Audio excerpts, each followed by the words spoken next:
Happy Friday, everyone. My name is Jeff Sapelli, and I'm the general manager for Walt Wines, and this is our virtual happy hour series. It is great to be back on. It's been a little while, and for those of you who have missed us, we're happy to get started and get going and carry this into the spring. We've got a lineup of really incredible guests coming to see us and check out and sit down and drink some wine. So I'm excited to be here. I'm excited to share some great wines with you through the next couple of months. I hope that your Friday is going amazing, that you've got a bottle of wine popped and you're ready to enjoy it with us today. Before we get started, though, I just wanted to remind everyone that we are open. It's exciting to see that the virus is starting to really dissipate. Hopefully you're safe and you're healthy and you're well. Big shout out to all the first responders who have done a great job keeping us safe. But now you can actually come visit us, and all of our tasting rooms are wide open, and we can't wait to host you. Make a reservation, go on waltwines.com, and just enjoy a really spectacular tasting of our new releases, highlighted by our Bob's Ranch Pinot Noir coming up this month. But you didn't come in here just to see me. We always have some really incredible guests, and today I have a three-time All-American, the best midfielder in the game of lacrosse. Myles Jones has agreed to come on. Excited to talk about lacrosse, talk about professional lacrosse, talk about a sport I always wish that I had played. And there he is. Thanks so much. How's it going, Myles? It's going great. How are you? I'm doing really well. Thank you so much for coming on today. No problem, man. I'm excited to be here, and thank you for having me. Well, I don't want to dilly-dally. We're going to drink the Gap's Crown Pinot Noir, if that's all right. I'm hoping that you've got a bottle with you. I'm going to drop it right through the internet. Ooh. And there, bam. Here it is. Incredible, man. Thanks so much. No problem. Thanks for having me. I'm excited to try this one. I've actually tried a bunch of the wines thus far that you guys have sent over, but this is my first time trying this one. But Pinot Noir is my favorite, so I'm excited. Well, I've got plenty for you, man. So whenever you want to come by, if you can make it out west, I'll take you right through the cellar if you want to dig in. Sounds good. I'll definitely take you up on that. Well, cheers. Cheers. So this is a wine from the Sonoma Coast, and I'm interested in your take on it, but just on a high level, what do you think, and how's that going to turn on your Friday? I mean, I love this. It's good. I like it because it's sweet, but it's a little bit earthy and deep. You can taste the boldness of it when you take that first sip. Reading the bottle, 14% alcohol, 14.5. That's a nice taste, especially for a Friday night. Okay, cool. Yeah, well, hopefully you get it started.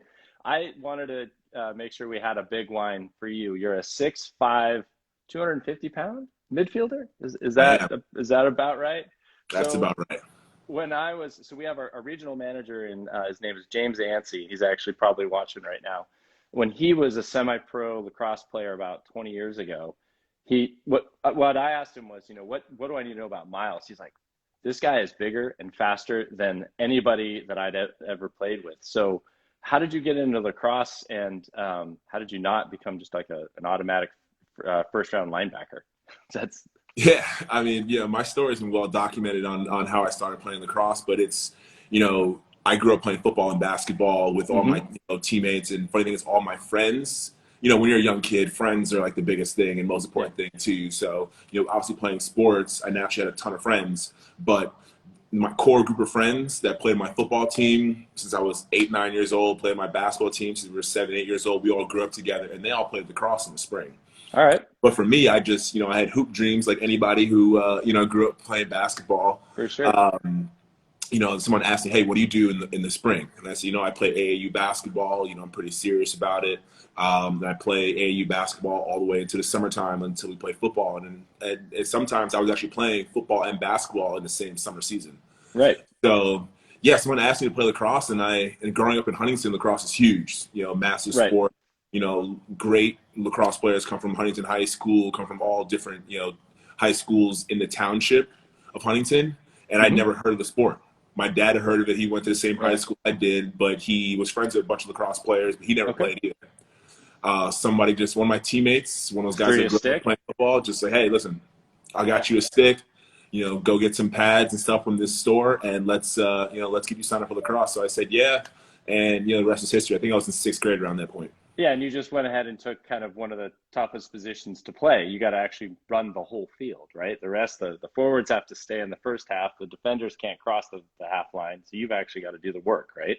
Yeah, but so I actually started out playing defense, Okay. and after one season, I actually started playing attack. So when I was in middle school, I started playing attack. I quickly found out that it's much more fun to play in front of the net than it is to play Hell, behind the net.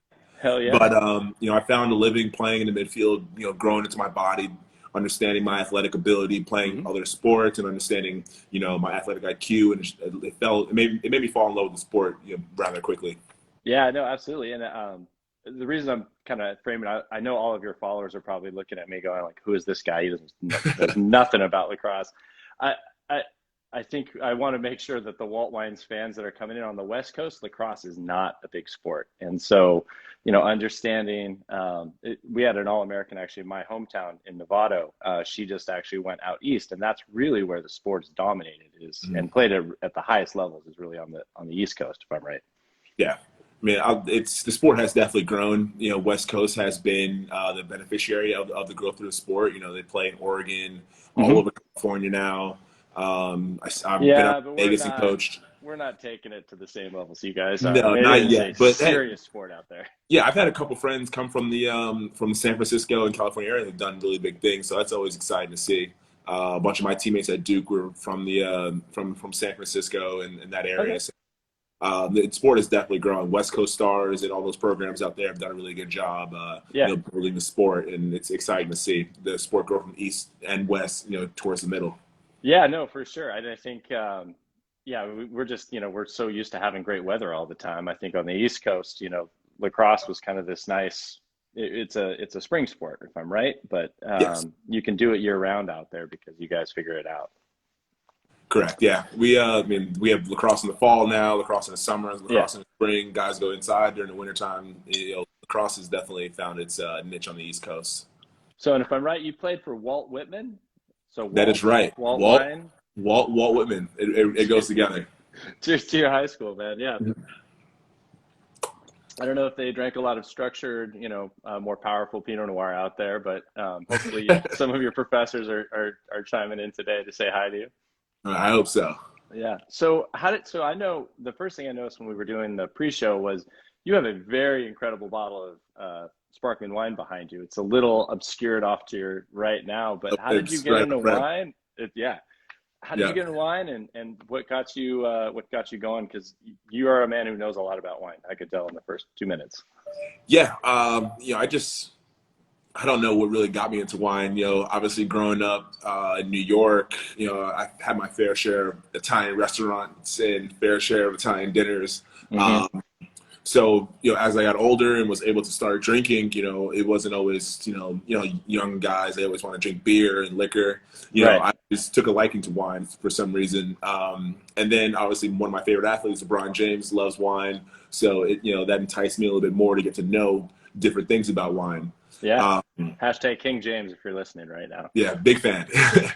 But it's one of those things where like it's cool to kind of learn and engulf yourself into something new. And wine was one of those things I kind of took a liking to, and it's just great when you think about the different berries that go into wine, different types of flavors, white wine, red wine, rosé, champagne, all these different things. I've always been one to try a lot of things. I think it follows my food love. If anybody comes to me, hey, listen, this is really good. I've eaten this in this place. I'll be the first person to try it. And I kind of took that, when I went with wine too. So, you do get to taste a lot of great wines if you are open-minded about, different flavors and different brands and stuff. Yeah. So it's always a cool journey to learn and then obviously buy bottles and keep them and hold on to them for sure. No, I absolutely agree with you. I mean, people often ask me, like, how did you get into wine and what do you love about wine? I think it's got a natural curiosity for a lot of people, and it's grown in lots of different places and it tastes a lot of different ways. But you have to go in with that mindset of, I'm just going to dive in and I'm going to try this. And it may not be for me, but, there's just a lot of great wine. We had some cool questions coming in. One of the questions, I'll just, ASW life. Yes, I live in Novato, California, but the Jen Star was actually asking, since you were talking about food, what's your favorite dish to eat and what bottle of wine do you go for after a big win? Oh, after a big one, I mean, I'm a Pinot Noir guy, first and foremost, for Solid. sure. Um, and food after a win, I'm a very rewarding person. So Yep. if we after a win, I'm gonna definitely pig out. So, Uh-huh. for me, like if I work out hard for 3 or 4 days and I know it's been a long week of training, I always go for a cheeseburger. So, Yes. Pinot Noir isn't necessarily a cheeseburger wine, but Pinot Noir goes with anything. Yeah, no, I was gonna say that's the nice thing about Pinot Noir. It's more like a what mood are you in kind of wine because you can drink wines like this that are bigger. You can drink more French style wines, which are leaner, more earthy, more acidic. I learned Pinot first when I was when I was in school in Santa Barbara. That's more of a Pinot growing region, and so I had actually learned Cabernet. And I would just say I'll drink anything as long as it's a nice bottle of wine in my glass. Sure. A couple other well, there's a bunch of people asking you some inside jokes about a downtown Annapolis post game, but we won't go into those. Tell me about. I want to relate this wine to to a dodge is what I'm looking for in lacrosse. How does this wine relate to maybe the way you play the game and you would evade a defender? Yeah, I mean, for this one, obviously being Pinot Noir and its versatility, I think the split dodge is definitely what I would align this wine with, just because for me, split dodge can go left or right, and split dodge and with the wine I can go meat or fish. So the versatility of the dodge is very it's synonymous with the versatility of the wine for sure. And now is that move, is that like the Euro step that they're talking about in the NBA now, where you basically fake like you're going to go one way and then you end up just kind of one stepping around into the net? Yeah, I feel like it's more of a crossover just because you're selling one direction, exploding to the other direction. You kind of, putting all your body weight and selling, one way and then hoping your defender gets that way. And then you're crossing over a stick in front of the body, protecting your stick and then obviously accelerating, down the alley. What's the move that really just makes you smile when you nail it? Definitely the bull dodge. A lot of people know that that's a go-to move of mine. I use it in different situations. One, I use it on the clear, just to feel some contact when you're running down the field, and I also use it in a regular dodge. So, they're very different. Sometimes more often than not on the clear, I'm trying to actually go through the person and hopefully knock them down. But when I'm playing in the 6-on-6 offense, I kind of lower my shoulder in order to push the defender back, and then I'm able to step back and use that person as a screen and just get my hands free with just a little bit of space. So the bull dodge is definitely one for sure. I was going to say, so that sounds a little also like kind of the step back. You're like you're going to go into them and you just step back and just snap it down. Create some contact. It's a game of space, to be honest. Yeah. So if I'm at 13 yards and I lean in and my body's at 11 and my defender's body's at 8. I can step back to 12 with my hands free, use the momentum, and get my body going towards the net in order to transfer my weight and get some momentum on the shot.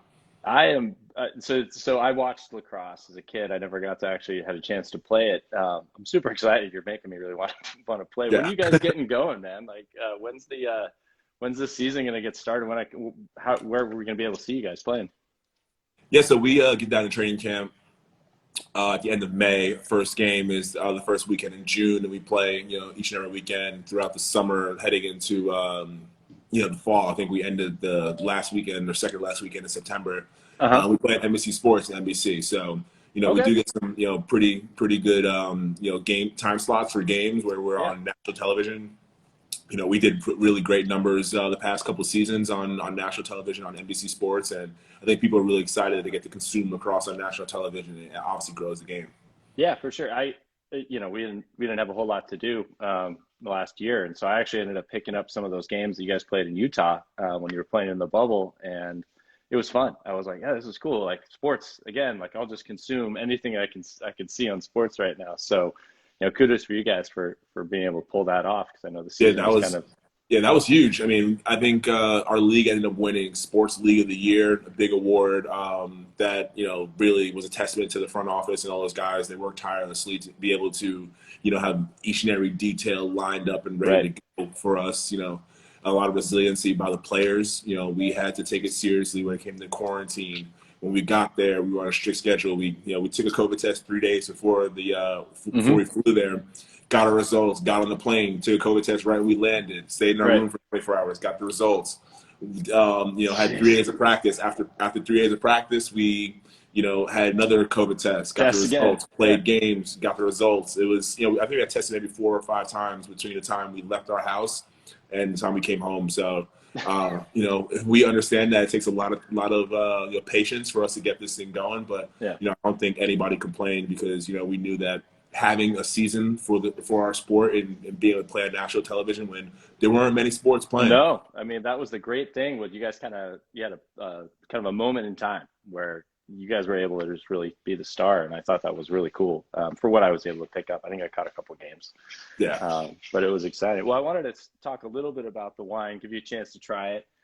This is our 2018 Gaps Crown. So this is a wine that we purchased the fruit. It's not our vineyard, but it sits on a hillside in one of the most pristinely farmed vineyards. And there are, to my knowledge, 20 different producers that actually make wine from this. So, Costa Brown, Guarachi, Sojourn, some of the best names in Pinot Noir are actually making wine. We're super excited that we've been able to make this wine.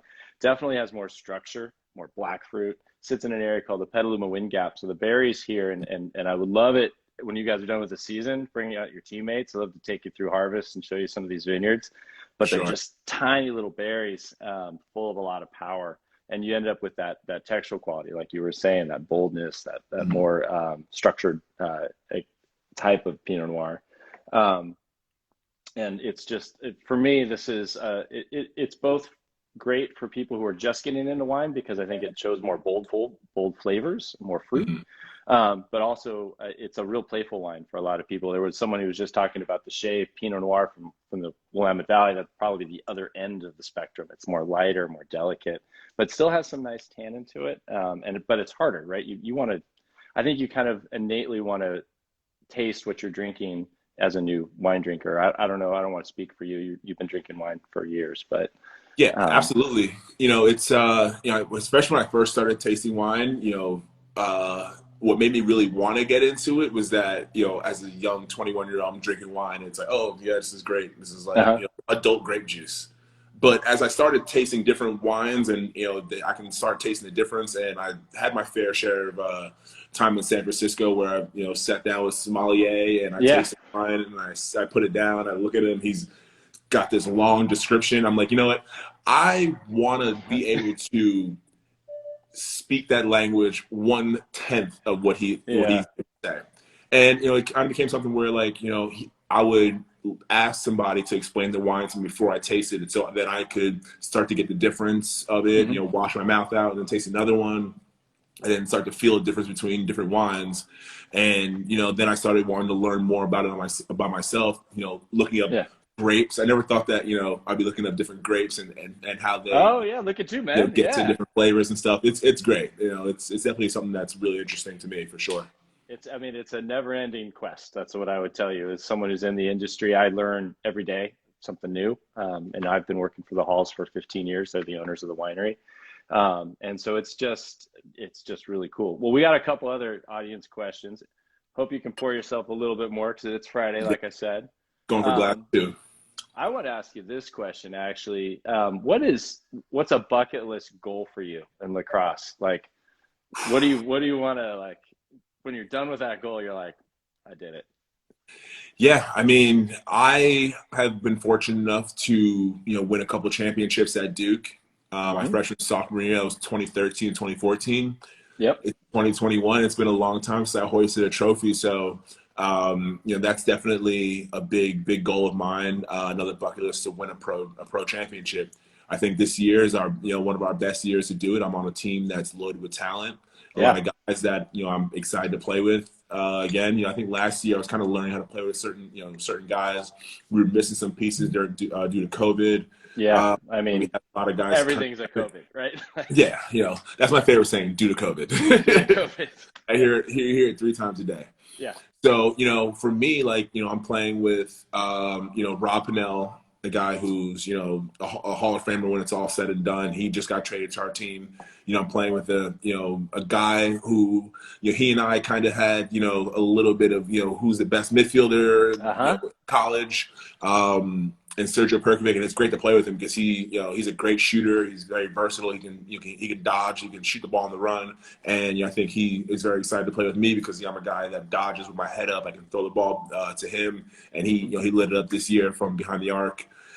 Jules Henningberg, a guy who played attack, but didn't get to play this year because he was out because of COVID, and he's playing midfield now. He got moved to midfield. He's 6'1", 6'2", super athletic guy. You guys are huge now. I mean, you guys are our first midfield line is going to look like, you know, a receiving and tight end core out there. So we're going to be real dangerous for sure. And then we have a bunch of guys on the attack, Matt Kavanaugh and Ryder Gonzi, two Notre Dame guys who are real tough guys. You know, they're not afraid to, you know, sacrifice their bodies, and they're both very creative players. I think they're going to have a great year playing with Rob. I think our offense is going to be unbelievable, and our defense has been good, you know, each and every year out. So, you know, that's not a point of worry. As soon as we can gel on the offense, all of our guys together, you know, we're going to be real dangerous this year for sure. And I think it's going to be awesome too when we get fans back out there, you know, even if it's in a limited phase in the beginning, just to feel that energy and get going. I can't wait to actually go see any sport, period. But I'd really love to see you guys. Although I don't know if I'm going to be able to get to the East Coast that quickly, but I'd love to. Well, a lot of the questions I'm actually seeing are fans of other teams that want you to be on their team. So I'm searching for another quick question, but I think I just want to kind of leave it with this. You know, what do you think the future of lacrosse is, man? I mean, I think you guys are starting to grow. I think that there's a lot of room for another major sport to come in, and where do you see this going? Yeah, I think the sport of lacrosse is on its way up. You know, with the merger between the PLO and the MLL. You know, I think now as pro lacrosse being one, I think it's sky's the limit for the sport. You know, I think a lot of people are starting to put their eyes on lacrosse after the things that we were able to accomplish in year one. You know, being a sport that many people didn't really see. You know, on national television, we had great ratings on TV.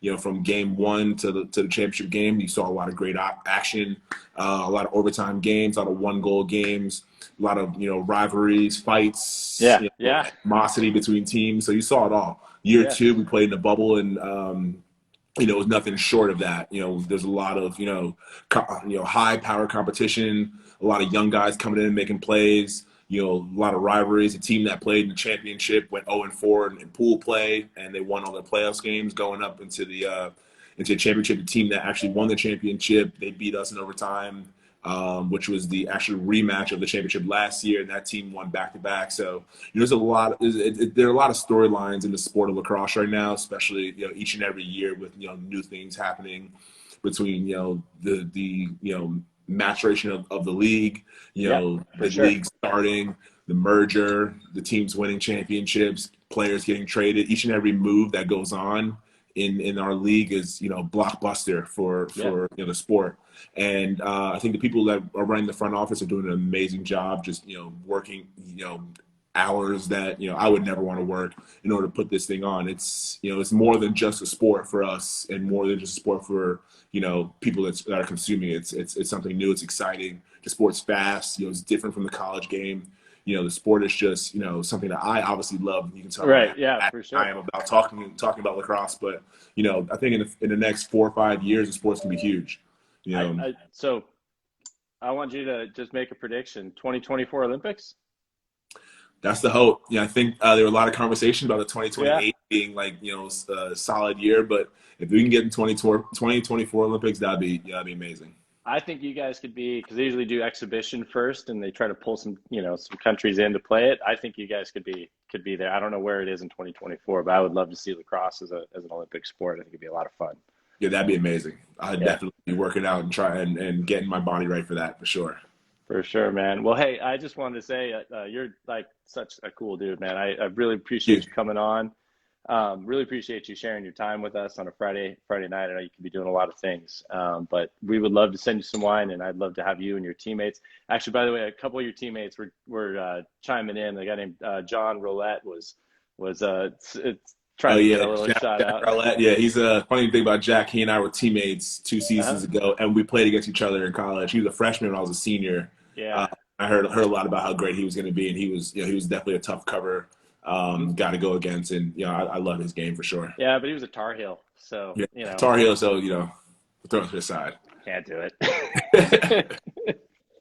That's actually coming to our social media. You met Alexandra in the pre-call. She's a Tar Heel, and I was like, well, we got a Duke star coming on, so you're gonna have to probably bow down a little bit. Yeah, I'm gonna get a lot of she gave me a couple jabs there in the pre-call, so well, Myles Jones, thanks so much, man, for coming on. Really loved the conversation. Hope we got enough wine to keep you there. Want to say cheers and good luck to your season, man, and all the best in your career. You're just a rock star, and I hope that the league grows to the place where you get all the notoriety. And by the way, for those who are looking, I just learned you're on ESPN, so check you out on ESPN too, right? Yep, I'll be doing a handful of games this spring. I'll be out there. ESPN from home though, so I'll have my shirt and tie, jacket, maybe my bathing suit, and as soon as I get off air, right to the beach. That's awesome, man. That's great. We'll enjoy that. I definitely have a much shorter commute from the winery working from home right now. So, all right. Well, cheers to you, man. I look forward to seeing you soon. Thanks again. Cheers. Thanks, Myles. So that was Myles Jones, everyone. Myles Jones is a midfielder for Major League Lacrosse. The PLL is getting started really soon. He's also an ESPN analyst for lacrosse, so make sure to check him out. Just an awesome wine guy, by the way. We had a chance to talk a little before that. For everyone who just came in and joined us, this is Walt Wines. We're drinking our 2018 Gaps Crown Pinot Noir. We make some great Pinot Noirs that you can check out on waltwines.com. Be sure to check us out next week. We have a huge guest coming on with Catherine Hall. Tina Fey will be joining us. We can't wait to see those. And thank you, everyone who joined us. Please follow us on waltwines.com on Instagram so that you can see all your next famous stars coming out. Thanks again, Myles. Here's a toast to everybody who's helped us through this pandemic. This is for you. Thank you so much.